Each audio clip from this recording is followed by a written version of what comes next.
Le cinéma est une des disciplines les plus complexes parce que ça réunit plein de domaines d'expertise. Que ce soit juste gérer la caméra avec toutes les valeurs de plan, les cadrages, etc. La lumière, l'acteur, le maquillage, le décorateur, les habits, les chorégraphies, que ce soit les bastons ou autres, les cascadeurs, tout ce qui est du scénario, tout ce qui est des réservations pour les lieux, tout ce qui est dans l'organisation des tournages, tout ce qui est du son, de la musique. Et en fait, c'est pour ça que du coup, il y a des centaines, voire des milliers de personnes qui sont impliquées dans les grosses productions. Parce que c'est énorme en fait.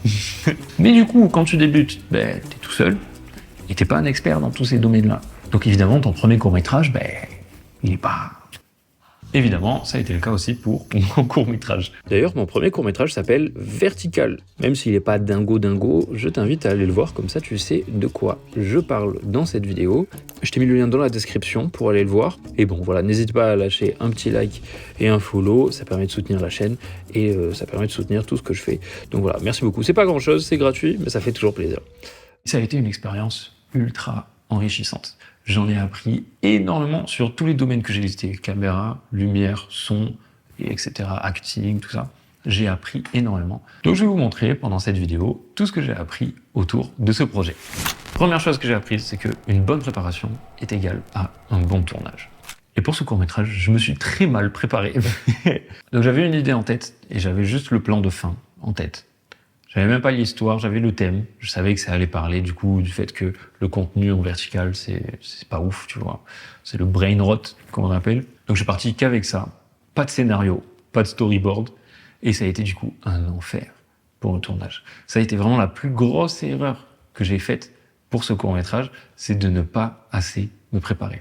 Donc j'ai appelé mon pote, Jérémy. Je dis viens on tourne et tout, j'ai cette idée. Il a fait ok chaud. J'arrive du coup avec mon matos, je filme. C'est bien, et une fois que c'est terminé, je vais au montage et je regarde les rushs, c'est beau, il y a des choses qui sont belles, mais je suis en mode mais ça veut rien dire, ça n'a pas de sens en fait. Qu'est-ce que je vais raconter avec ça? Les gens vont s'ennuyer et tout, ça n'a pas de sens.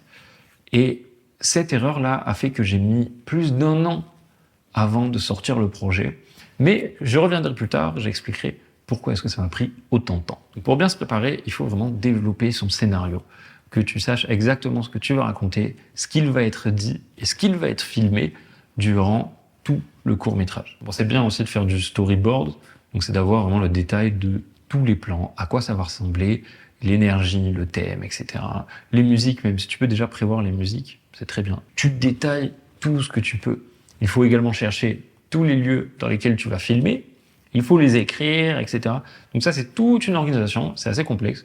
Si vous voulez que je fasse une vidéo dessus, vous pouvez, sinon vous pouvez aller voir aussi d'autres vidéos sur YouTube. Il y a plein de gens qui parlent de comment bien écrire son scénario, comment organiser bien ses tournages. Bref, voilà, c'est toutes ces choses-là. Scénario, storyboard, préparation, hyper important. Deuxième grosse leçon que j'ai apprise, c'est tu dois maîtriser ton matériel. Ça tombe sous le sens, mais il faut vraiment expérimenter avec ton matériel pour savoir exactement comment il réagit face aux situations. Parce qu'il faut savoir qu'en tournage, il y a souvent des imprévus. Et si à ces imprévus, tu rajoutes la non-maîtrise de ton matériel, c'est mort. Tes scènes, elles vont ressembler à rien, tu vas avoir du bruit sur tes images, tu sauras pas bien éclairer ta scène, tu vas pas du tout avoir le rendu que tu vas avoir. Donc, il faut savoir maîtriser son matériel. Et ça, c'est une erreur que j'ai faite. Donc, le court-métrage, moi, je l'ai filmé avec le GH5 II. Est-ce qu'on va le voir? Yes. Mon GH5 II avec un Olympus, je sais pas si on le voit, Olympus 1240, ouverture 2.8 constant. Franchement, il est top, c'est un super boîtier. Le souci, c'est que je connaissais pas trop son comportement en basse lumière. Et je ne savais pas vraiment bien exposer pour avoir le moins de bruit possible lors des scènes. Également, mes lumières, elles n'étaient pas forcément assez puissantes. Ce qui fait que du coup, il y a plusieurs scènes que j'ai tournées où il y a beaucoup trop de bruit. Et ça, j'aurais pu carrément l'éviter si je savais comment est-ce que mon boîtier réagissait en basse lumière.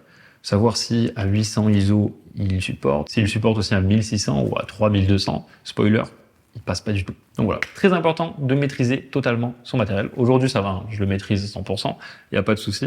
Mais quand j'ai tourné, parce que les tournages, ça date d'il y a 1 an. Et il y a 1 an, je ne maîtrisais pas totalement mon boîtier, tu vois. Ce qui veut dire que je ne savais pas comment exposer mon image de la bonne façon pour avoir le meilleur rendu possible. Avant d'aller en tournage, fais des tests. Tu fais des tests, tu exportes, tu testes, tu vois, tu fais la colorimétrie un peu, tu vois comment ton boîtier se comporte, tu vois comment ton image se comporte avec du coup, ton capteur ou ton objectif, et tu fais les tests nécessaires pour pouvoir maîtriser complètement ton matériel et éviter les surprises lors des tournages. Bon, là, j'ai parlé de mon boîtier, mais c'est pareil pour la lumière. Il faut que tu saches maîtriser ton matos, le matos de la lumière. C'est pareil pour le trépied. Il faut que tu saches si ton trépied il est assez solide pour pouvoir le mettre au vent ou pas. Il faut savoir utiliser son matos. Et pour ça, il n'y a pas de secret. Il faut tester. Il faut faire plein de recherches et il faut tester. Il faut tester, il faut tester, il faut tester. Et si ton court-métrage, du coup, fait office de test, comme ça a été le cas pour moi, ben c'est bien, mais le résultat sera vraiment pas parfait. Donc il faudra faire d'autres courts-métrages, c'est prévu. Troisième leçon, l'anxiété est ton pire ennemi. On a tendance à trop se poser de questions. Oui, mais si je fais ça, comment est-ce que ça va faire? Et on aurait pu faire ça comme ça. Purée, mais je vais jamais y arriver. Mais non, j'aime pas ça, comment ça rend? Et puis lui, qu'est-ce qu'il va penser de moi? Le souci avec l'anxiété ou le stress, c'est que ça te fait dépenser de l'énergie pour rien. Ça va te troubler, tu vas pas réussir à te concentrer comme il faut, tu vas pas être de bonne humeur, alors que lorsque tu es de bonne humeur et que tu as de l'énergie à revendre, tu es bien plus créatif que si tu es sous stress ou anxiété. Et ça, je l'ai vu plusieurs fois dans le court-métrage. Il y a plusieurs plans ou plusieurs scènes, j'étais stressé, j'étais anxieux, et le cadrage était pas fou. J'ai vraiment dû me calmer et le prendre cool pour rester créatif au maximum. Il y a un bon stress et un mauvais stress, tu vois. Parce que des fois, la pression du timing ou du budget et autres, ça crée des conditions pour activer même un mode super créatif. Mais lorsque tu es vraiment sous anxiété, tu peux pas en fait, parce que tu disperses ton énergie sur des choses inutiles et tu vas pas pouvoir te consacrer au maximum sur la réactivité, sur la créativité et sur l'inspiration. Faut souffler un peu, faut le prendre cool, faut être dans la joie. J'avoue que face à l'anxiété, une des meilleures solutions, c'est de s'amuser. C'est d'être dans la joie. Tout va bien, ça va aller, aie confiance. Au pire, c'est pas grave. Au pire, ton travail n'est pas fou et tu feras mieux la prochaine fois, tu apprends. Et grâce à ça, j'ai pu rester créatif tout le long des 2 ou 3 jours de tournage, je me rappelle plus. Et j'ai pu sortir du coup des plans hyper intéressants auxquels je n'y avais pas du tout pensé et auxquels j'aurais jamais pu penser si j'étais anxieux ou stressé. Quatrième leçon, ne sous-estime pas ce que tu peux faire avec peu de matériel. Donc pour tout le tournage, à ma disposition, j'avais 5 lumières au total. Un cob bicolore de 100 watts et ensuite 2 panneaux LED bicolores. Et bien juste avec ça, j'ai pu faire des éclairages vachement intéressants. Allez, je vous emmène avec moi en vrai. Attends. Hop. Nous voici donc sur Final Cut, voici la timeline d'ailleurs du court-métrage. Prenons ce premier plan.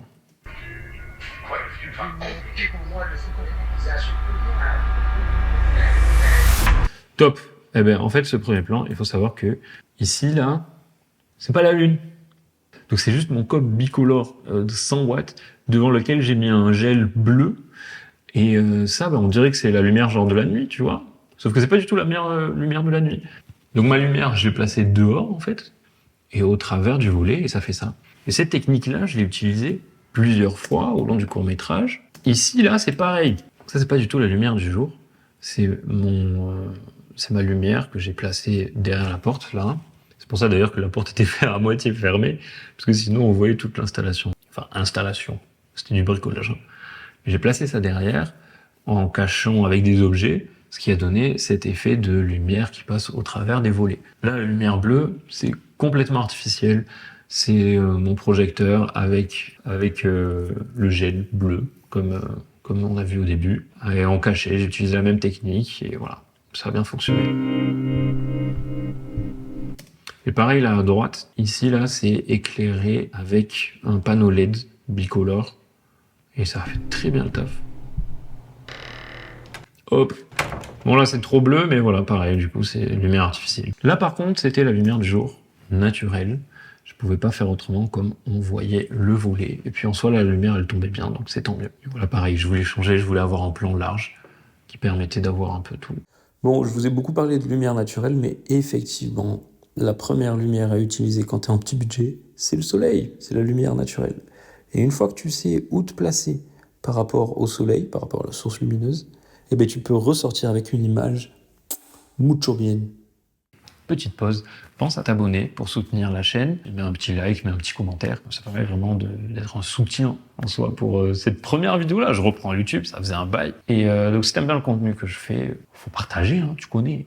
Tape cœur sur vous, bisous bisous. 5e leçon, ne pas sous-estimer la colorimétrie.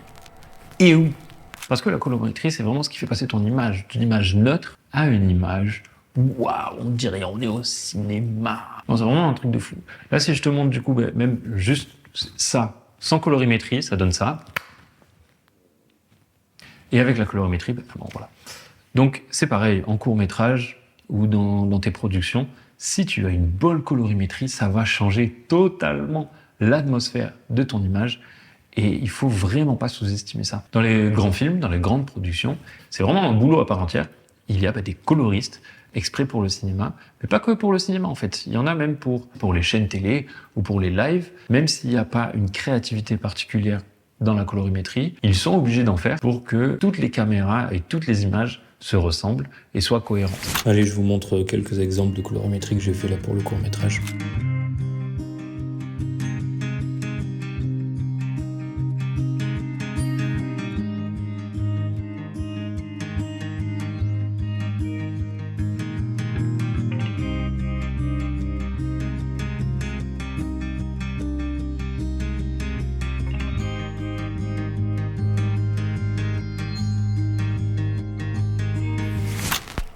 Sixième leçon, le son fait toute la différence. Tu peux avoir la meilleure caméra. Tu prends une Arri Alexa. En tout, là, ton matos pour la caméra, ça coûte 250 000 balles. Si ton son derrière ça, il est pas bon, et bien ta vidéo, elle sera nulle. C'est un vrai truc. Mieux vaut avoir une vidéo prise à l'iPhone avec un bon son plutôt qu'une vidéo prise, comme j'ai dit, avec Arri Alexa et un son médiocre. Ça fait toute la différence. Je vais donc vous montrer un exemple. Bon, on retourne là-bas. Hop. Alors, il faut savoir qu'il y a une bonne partie des bruitages qui a été fait par mon frère. Parce que il est ingénieur son, et il avait déjà un peu d'expérience. J'avais l'expérience aussi, tu vois, mais j'avais envie de déléguer le taf pour avoir un peu plus de temps, pour avancer sur d'autres projets. Bref. Donc, Vertical Sound, là, c'est tout le travail que lui a fait. Donc, écoutez bien tous les bruitages que vous entendez.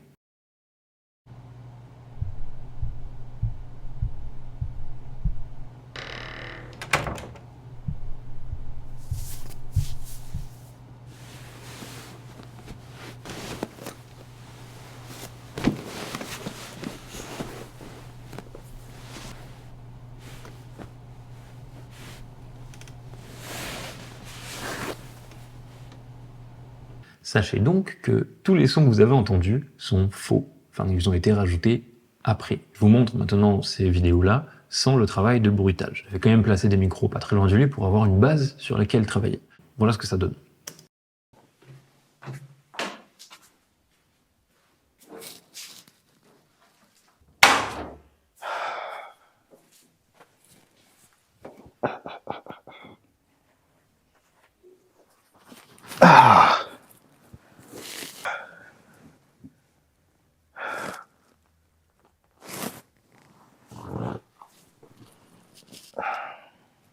Donc en soi, c'est pas trop mal, mais la qualité du son, c'est vraiment pas ça. Non, genre vraiment le son il sature et tout, il y a un gros boom, et le matelas qui grince là, c'est un bruit vraiment pas beau. Alors, pour vous donner un autre exemple, je vais vous montrer un endroit où mon petit frère n'a pas eu le temps de faire le bruitage, et c'est moi qui l'ai fait. Donc voilà le son brut des rushs, sans aucun bruitage.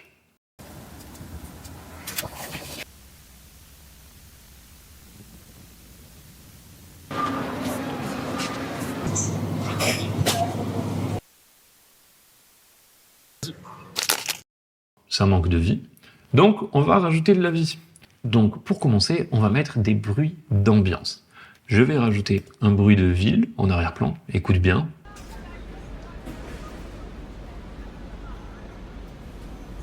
Ça rajoute déjà une ambiance. Et ensuite, on va mettre les bruits des choses que l'on voit à l'image, ou des choses qui sont importantes pour l'histoire. Donc là, en l'occurrence, on ne voit pas qu'il ouvre la portière de la voiture. Tu vois, il y a un cut. Mais pour faire comprendre au spectateur qu'il sort de la voiture, on va rajouter un bruit de porte. Et voilà à quoi ça ressemble.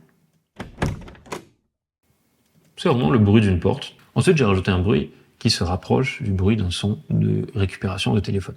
Même si, en général, lorsque tu récupères un téléphone, ça fait pas beaucoup de bruit. Je vais te donner un exemple, là.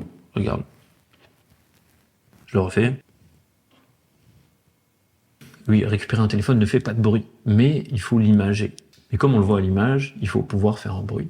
Et du coup, j'ai rajouté ce son. C'est pas grand-chose, mais ça fait la différence. Ensuite, on ajoute le bruit des habits, parce que les habits, pour le coup, eux, ils font du bruit. Regarde. T'as vu? Donc je les ai rajoutés. Ensuite, je rajoute des bruits de pas. Ça, il faut faire très attention à bien synchroniser avec les pas que l'on voit à l'image. Maintenant, qu'est-ce qu'on voit là à l'image? On voit qu'il a un chariot, qu'il a un caddie. Donc, on va rajouter un bruit de chariot. Alors, regardez ce que ça fait.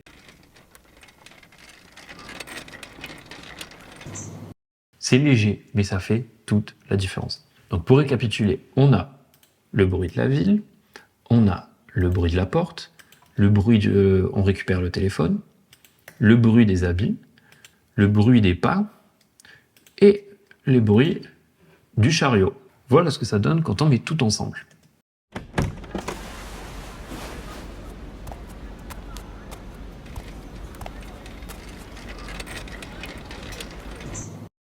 Magnifique. Donc maintenant, on rajoute la musique et la voix off, et c'est parti. Sans fin, sans but. J'avance, hein, enfin, j'essaie, mais je ressens rien. Je remplis mes journées sans jamais les vivre. Le son fait toute la différence. En plus des bruitages, j'ai enregistré Jérémy pour faire la voix off qui va raconter ce qui se passe pendant le court-métrage. Voilà, c'est une chose à ne pas négliger, il faut que la qualité soit très bonne. Mais c'était pas un exercice très compliqué parce qu'on n'avait pas besoin de synchroniser sa voix avec ses lèvres à l'image. On n'avait pas besoin de faire de la synchro à l'image. On avait juste besoin qu'il récite son texte de la bonne façon. Même si ça, c'est pas facile, hein. Le fait d'être voice actor, c'est pas donné à tout le monde. Mais voilà, c'était pas forcément la tâche la plus complexe concernant ce court-métrage-là. Avant de passer à la suite, j'aimerais préciser qu'il y a certains bruitages que nous avons dû faire nous-mêmes avec mon frère. Donc c'était principalement pour les bruits de vêtements et le bruit du téléphone aussi contre la table, etc. Donc voilà à quoi ça ressemble.